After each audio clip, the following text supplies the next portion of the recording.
तबादलों का दौर लगातार चल रहा है। सुरेश राव एक कुलकर्णी लखनऊ में एसपी बनाया गया। अमित कुमार को एसपी हरदोई के पद पर तैनात किया गया। अनुराग वत्स एसपी कानपुर देहात होंगे। साथ ही साथ तबादला सूची के मुताबिक हम आपको बता दें कि राम अभिलाष त्रिपाठी एसपी ट्रैफिक मुजफ्फरनगर बनाए गए हैं।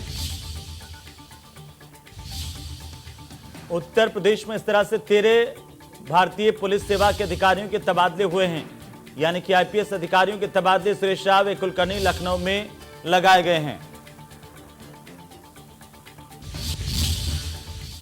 तो चलिए आगे बढ़ेंगे। अखिलेश सरकार में कैबिनेट मंत्री रहे गायत्री प्रजापति की मुश्किलें कम होने का नाम नहीं ले रही है। दुष्कर्म के मामले में हाल ही में जेल से जमानत पर रिहा हुए प्रजापति के खिलाफ अब धोखाधड़ी, जालसाजी, जान से मारने की धमकी की धाराओं में एफआईआर दर्ज की गई है। चित्रकूट की रेप पीड़िता को भी इस मामले में आरोपी बनाया गया है। यह एफआईआर रेप पीड़िता के वकील दिनेश चंद्र त्रिपाठी की ओर से दर्ज करवाई गई है। वादी ने धोखाधड़ी, जालसाजी के पुख्ता सबूत पुलिस को दिए हैं। वादी का यह कहना है कि मामले को रफा दफा करने के लिए रेप पीड़िता और आरोपी के बीच करोड़ों का लेन देन हुआ है। वकील का आरोप है कि मामले में गायत्री प्रजापति ने पीड़िता को करोड़ों की संपत्ति ट्रांसफर की है, जिसके पुख्ता प्रमाण पुलिस को सौंपे गए हैं। यह मामला उस वक्त पलट गया जब रेप पीड़िता ने कोर्ट में गायत्री प्रजापति के पक्ष में बयान दिए और गवाह राम सिंह के खिलाफ रेप की एफआईआर दर्ज करवा दी, जिसके बाद 5 सितंबर को पुलिस ने राम सिंह को गिरफ्तार कर लिया। इतना ही नहीं, राम सिंह को गिरफ्तार करने में 2 सब इंस्पेक्टर सत्यप्रकाश सिंह गौतमपल्ली और क्राइम ब्रांच के इंस्पेक्टर अजीत सिंह को सस्पेंड भी किया गया। राम सिंह की गिरफ्तारी में दोनों इंस्पेक्टर की भूमिका संदिग्ध मिली थी। और इसी खबर पर ज्यादा जानकारी के साथ हमारे संवाददाता विजय मिश्रा का रुख कर लेते हैं, हमारे साथ सीधे जुड़ रहे हैं। विजय, अब क्या ये माना जाए कि पूर्व मंत्री गायत्री प्रजापति की मुश्किलें अब लगातार बढ़ती हुई नजर आ रही हैं?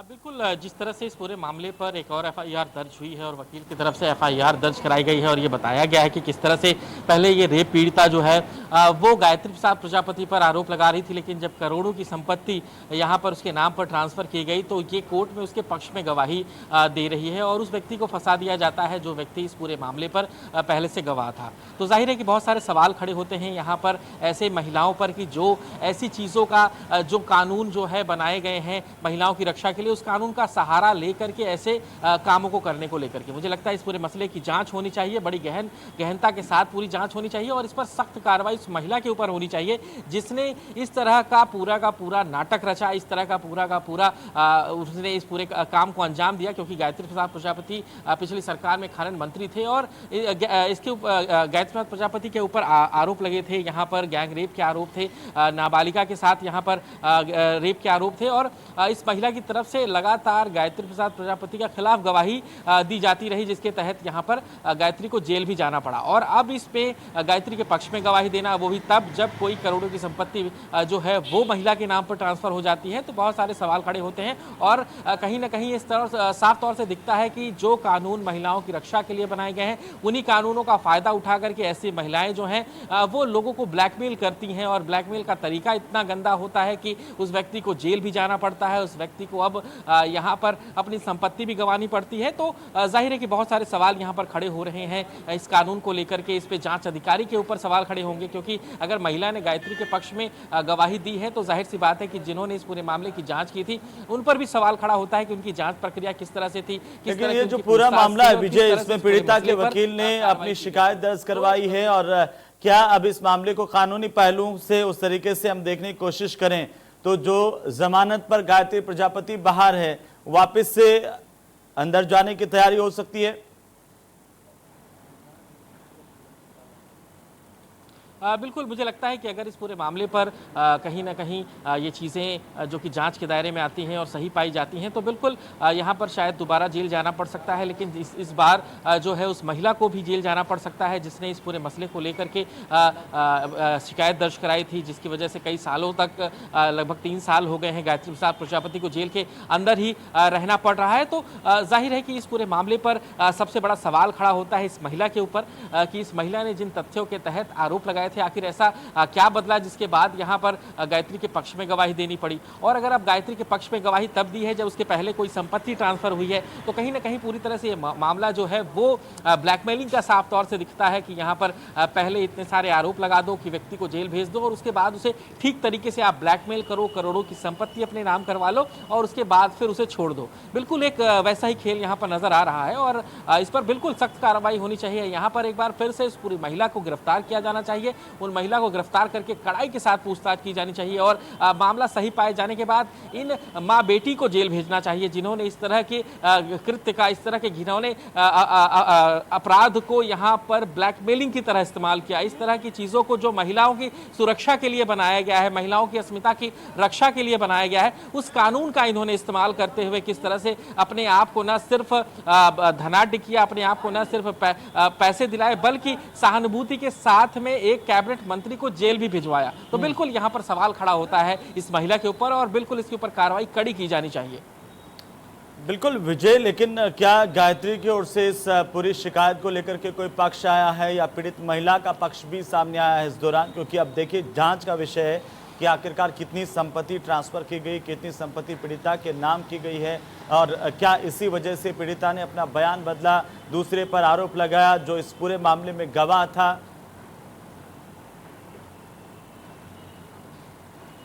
देखिए, मुझे लगता है कि इस पूरे मामले की जांच जो है, जो वकील साहब थे, इसमें उनकी शिकायत के आधार पर जल्द से जल्द किया जाना चाहिए क्योंकि मामला जो है वो हाई प्रोफाइल है, कैबिनेट मंत्री से जुड़ा हुआ है और यही वजह थी जिसको वजह से इस पूरे मसले को लेकर के मीडिया ने त्वरित रूप से दिखाया था। और जाहिर है कि एक महिला की सहायता करने के लिए मीडिया ने इस पूरे मसले को दिखाया था और जाहिर है कि महिला अगर इस तरह की है कि जो ऐसे ही कानूनों का फायदा उठा रही है तो बहुत सारी चीज़ें जो हैं वो एक बार रिव्यू के लिए की जानी चाहिए क्योंकि कहीं ना कहीं ऐसे कानून जो हैं वो महिला की सहायता के लिए बनाए गए थे, महिलाओं की को प्रताड़ना से बचाने के लिए बनाए गए थे। तो मुझे लगता है कि इस पूरे मामले की शिकायत जब हुई है तो इस पूरी शिकायत की जांच होनी चाहिए। बिल्कुल, और जांच के बाद ये पूरी तस्वीर साफ हो पाएगी कि आखिरकार इसके पीछे का खेल क्या था। फिलहाल बहुत बहुत शुक्रिया विजय हमारे साथ जुड़ने के लिए, तमाम जानकारी के लिए। उधर महोबा में खनन उगाही के खेल में आखिरकार नया खुलासा हुआ है। क्रेशर और विस्फोटक व्यापारी इंद्रकांत त्रिपाठी की भतीजी शिप्रा पांडे का एक वीडियो सोशल मीडिया पर वायरल हो रहा है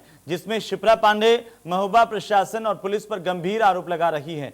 साथ ही शिप्रा पांडे ने पुलिस के अपने चाचा के परिवार वालों को जान का खतरा बताया। पुलिस से शिप्रा पांडे ने सीएम से सुरक्षा की गुहार लगाई है।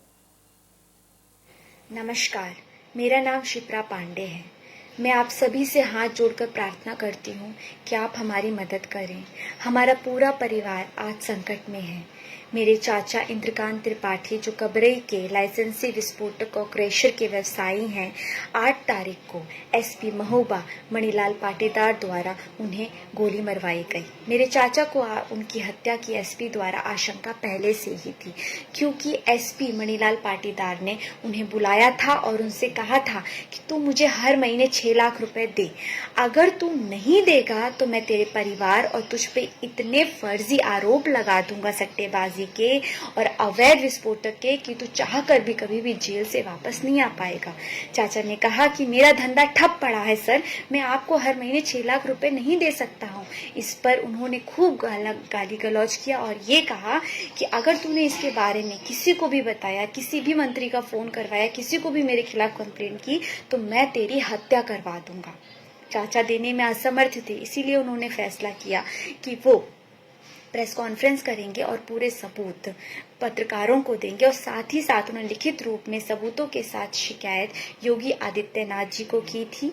इसकी भनक एसपी को लग गई और प्रेस कॉन्फ्रेंस होने से ही पहले 8 तारीख को उन्हें यहाँ पर उसने गोली मरवा दी। और आज मेरे चाचा की हालत इतनी गंभीर है, वो कानपुर के रीजेंसी हॉस्पिटल में एडमिट है और आज उनकी हालत इतनी गंभीर है कि पूरा परिवार सकते में है और हम सभी को डर है कि हमारे पूरे परिवार पे कोई संकट ना आए क्योंकि चाचा को अगर कुछ भी हो गया वो कुछ बोल नहीं पाएंगे और वो हमारे परिवार को किसी भी तरीके से नुकसान पहुंचा सकता है। मेरी आप सभी से प्रार्थना। तो शिप्रा के वीडियो से पहले चूंकि ऑडियो वायरल हुआ था व्यापारी का और उसमें कई आरोप लगाए गए थे, साथ ही साथ अब व्यापारी की भतीजी का वीडियो वायरल हुआ है जिसमें गुहार लगाई गई है कि उन्हें न्याय मिले, पुलिस से उनको खतरा है। फिलहाल इस पर अब जांच होगी, क्या कुछ कार्रवाई होती है वो देखने वाली बात होगी। लेकिन वक्त हो चला एक छोटे से ब्रेक का। ब्रेक के उस पार आप देखिए 10 बड़ी खबरें।